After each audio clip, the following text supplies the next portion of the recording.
Hey there, travelers. Welcome back to Epic Gamer Journey.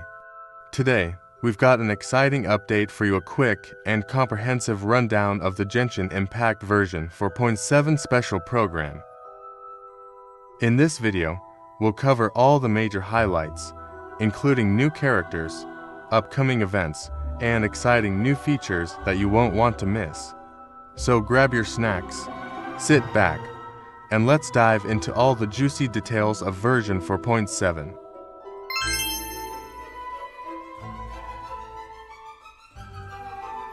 Corrin is categorized as an electro sword user, but she actually uses both a sword and a pistolet to attack her enemies during combat. Now, her normal attack deals physical DMG by performing up to 5 consecutive strikes. During her charged attack, Corrin uses her pistolet to target enemies in a V shape in front of her.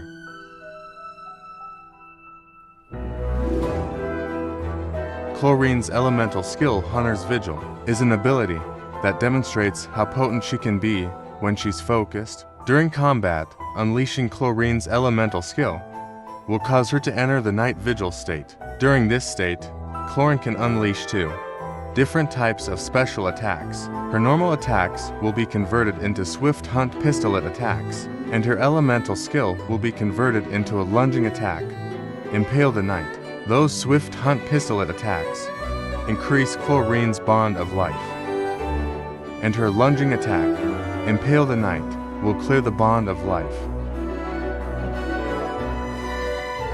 Chlorine's special attacks have different effects depending on the value of her bond of life. So, when her bond of life is like relatively low, her swift hunt pistolet attacks have a piercing effect and they deal greater DMG. But when her bond of life is relatively high, her lunging attack, Impale the Knight, has a greater out and deals higher DMG. Corrin is meant to use her pistolet to accumulate a bond of life, and then use her sword to clear it once it reaches a certain amount. That way, both attacks benefit each other. One of Chlorine's unique talents. So, when she's in the night vigil state, any healing other than the one provided by her lunging attack, Impale the Knight, will be converted into a bond of life.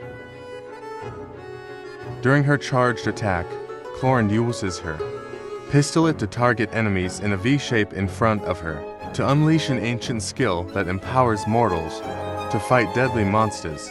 This ability allows her to swiftly evade enemy attacks and strike her opponents. Her burst deals electro DMG and grants her a bond of life based on her max HP. Also, Corrin can draw on the strength of her companions after unlocking her passive talent, Dark Shattering Flame. The electro DMG dealt by her normal attack and her elemental burst will increase based on her ATK value. There is a ceiling to the DMG bonus that she can gain from this effect. Corrin also has another passive talent called Lawful Remuneration. If her bond of life is greater than or equal to a certain percentage, then a change in her bond of life value will increase her crit rate. While she's in the night vigil state, the percentage of healing converted into a bond of life will increase. Being a champion duelist gives Corrin a strong familiarity with all the regions of Fontaine. So, when she's in your party, Corrin can reveal the locations of Fontaine, regional resources on the mini-map.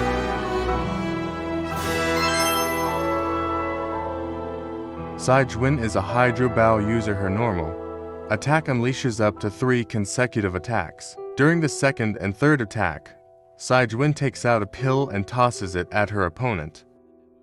She can make aim shots using her charged attack. Once the shot is held and fully charged, Saijun's bow will fire slow-moving ministration bubbles, dealing Hydro DMG to her target. Saijun uses a specially made bubble gun to fire at an bolstering bubble bomb. During her elemental skill, Rebound Hydrotherapy, the projectile bounces between nearby opponents, dealing Hydro DMG to anyone it touches, restoring HP to all nearby party members. Saijun will be healed a certain amount of health when the bolstering bubble bomb disappears, which is based on her max HP. The longer you hold her elemental skill, the larger the bubble grows. Once the projectile is released, it will gradually decrease in size as it bounces around. The bigger the bubble, the greater the DMG and healing effect. And if a large bubble hits a weaker enemy, they'll be trapped inside. Her elemental skill creates source water droplets, and Saijun can give herself a bond of life by absorbing them. When that bond of life is cleared, Saijun can regain some elemental energy based on the value of the bond of life. While the bond of life is hazardous to most people, it can actually be perceived as a real advantage for Saijun. After she unlocks her talent detailed diagnosis, thorough treatment, Saijun's healing will be increased based on the total bond of life values across all the characters in her party. After using her elemental burst and absorbing nearby source water droplets, Saijun will use a syringe to spray enemies. In front of her, this attack deals continuous hydro DMG. After unlocking her passive talent requires appropriate rest. Unleashing her elemental skill will also trigger the semi-strict bedrest effect. This effect will grant her a hydro DMG bonus and several stacks of convalescence. When non-active characters deal DMG with their off-field elemental skills, Saijun can consume a stack of convalescence to increase that elemental skill DMG. Saijun is especially helpful when her friends are endangered by underwater enemies. She can use her emergency dose talent to continuously restore HP to her party member for a period of time. Unfortunately, doing so will lower all of their elemental and physical resistance.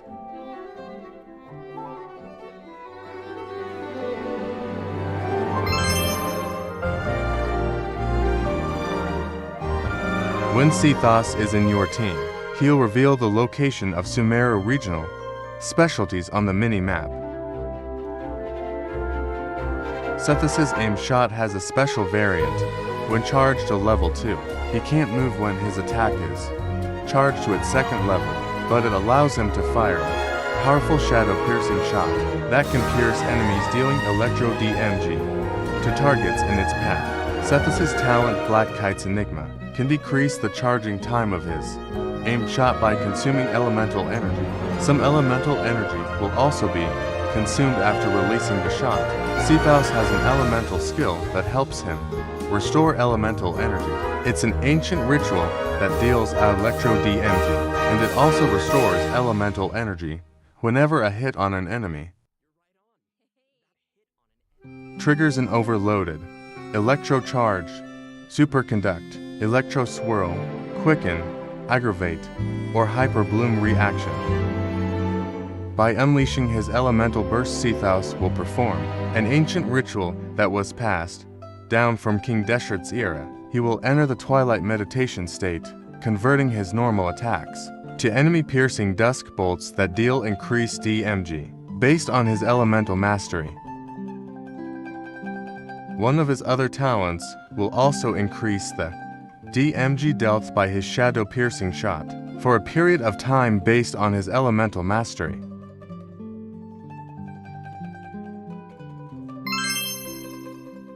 Our Conquest Chapter 4, Act 6, Bedtime Story, will become available in version 4.7. Travelers will finally reunite with Dane's life, who will share more information about Conria's past. This time, Ether and Lumen will get to meet face to face. In the Nereids chapter, travelers will have the chance to learn more about the background of this very special Melusine in her personal story quest. In version 4.7, travelers won't just have the chance to learn more about the Markowski hunters. During her story quest, the Reparia chapter, they'll also get to join Clorand on a very special tabletop troop adventure. Clorand and Alhaitham will be featured in the event Wishes. Sethos will be the new Forced R unit that appears on this event Wish banner. In the second phase of the version, travelers can look forward to event wishes from Sajwin and Farina, a new 5-star sword Absolution, and a new 5-star bow Silver Shar Heartstrings will also be featured on their respective weapon banners. The location of this challenge seems pretty intriguing. Payman and the Traveler discovered a secret room within the Mondstadt library, and they've received an invitation to participate in a mysterious performance. The all-new event Imaginarium Theater will become available in version 4.7 for travelers who are adventure rank 35 or higher. Travelers will encounter a concierge in the area who calls himself Wolfie. He'll reveal that this room was created by a mage, and that he's waiting for a guest to take the stage. He is also a poet. That guest will hopefully put on a magnificent performance by becoming the main character of the mage's story. After arriving in this room, travelers just need to interact with this strange book in order to participate in the Imaginarium Theater Challenge. Imaginarium Theater contains a series of combat challenges with different battle conditions. Now, only characters who wield specific elemental types will be allowed to participate, so travelers will have to select characters who meet the requirements of the challenge. 6 characters will be designated as the initial lineup for each challenge. Trial characters will be provided for travelers that are missing any of those characters' noise, and travelers can also invite special guest characters to participate in the challenges that aren't restricted by the event requirements. In addition, travelers can also designate a certain number of characters as supports for their friends. They can also select their friends supporting characters to join their own team, friends helping each other, and during the current challenge period, those 6 designated characters who make the initial lineup will gain fantastical blessings. This will grant them buffs that remain potent even outside of the Imaginarium Theater Challenge. Characters will consume vigor while participating in Imaginarium Theater combat challenges. So, when a character's vigor is fully depleted, they will no longer be able to fight, and you will have to replace them with a new character. When you select your characters, travelers have to pay attention to how well they work together, and also how well they can fill in for each other. It involves strategy, and travelers should also mention that not all selected characters will immediately appear in your team. Some characters can only be gathered by progressing through the story. They can formally be added to your team at the end of an Imaginarium Theater battle, or when you encounter certain special events. Travelers can choose to spend Fantasia flowers to trigger events during the story. Now, some events will unlock certain characters for battle, and others may trigger certain perils, so travelers will have to choose very carefully. Travelers can collect performance tour rewards by completing challenges and finalizing their performance results the first time they complete a challenge. Travelers will also receive a debut performance gift. Travelers who feel particularly confident can try to attain the Star Challenge condition during each stage. They'll be able to obtain different levels of performance medals that correspond with the difficulty of the challenge. These medals can be displayed on travelers' profiles. Travelers can also obtain toy medals during this event, which they can exchange with Wolfie the Concierge. Travelers will receive special poses for their characters when taking photos. Also, more poses will be added whenever Imaginarium Theater is updated. Each performance in the Imaginarium Theater has several difficulty levels, and each one has a different number of challenges. Higher difficulty levels will yield even better rewards. Each month, Imaginarium Theater will alternate updates with the Spiral Abyss. In addition, the total rewards that can be gained from the Spiral Abyss has been increased from 600 primogems to 800 primogems. More information will be available across Genshin Impact's official social media accounts. This event is a monster fighting event. Travelers won't be engaging monsters directly instead. They'll be able to command monsters to fight in a cooperative simulation. The Millilith will be hosting a strategic war game to improve their understanding of security needs throughout Teyvat. They'll be accompanied by representatives from Mondstadt's Knights, of Favonius Inazuma's Yashiro Commission, Sumeru's Corps of 30, and Fontaine's Special Patrol. Their joint exercise is intended to improve military tactics across the continent. Travelers can play to different kinds of scenarios in the event: assault scenarios and defense scenarios. As special representatives to the simulation, travelers will need to analyze enemy formations and deploy the best units for completing the challenge and assault scenarios. You only need to select your combat units and deploy them within your staging area. Once the scenario begins, the unit will automatically start attacking your opponents. Some types of combat units are more effective against others. Ranged units, like Hilla Curl archers, are vulnerable to melee units like Mida churls. You can turn a bad situation around if you choose the best units to tackle the opponents on the battlefield. In defense scenarios, you need to deploy units to effectively counter enemies who are attacking from multiple directions. So, defeated enemy units will drop support beacons, which can then be used to deploy additional combat units and frontline structures. As the unit's commander, travelers can use their leadership skills to create favorable conditions for their team, and if they're successful, then travelers can obtain various rewards from the Mutual Security Enhancing Simulation event. These rewards include Primogems, a Crown of Insight, and a 0.4-star bow cloud forged.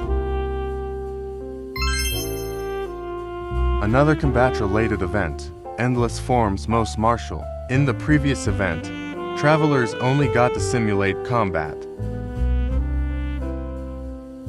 The environment on a real battlefield is way more unpredictable, and that's why it's important to come up with combat tactics on the fly and take advantage of battlefield conditions.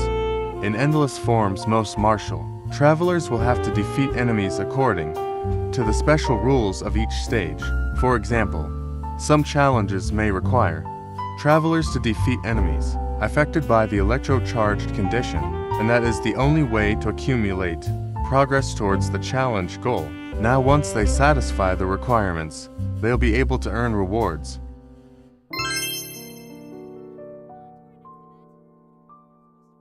This cannon was modified by a Fontanian engineer. It's now just a toy cannon that you can use to fire hydro bullets.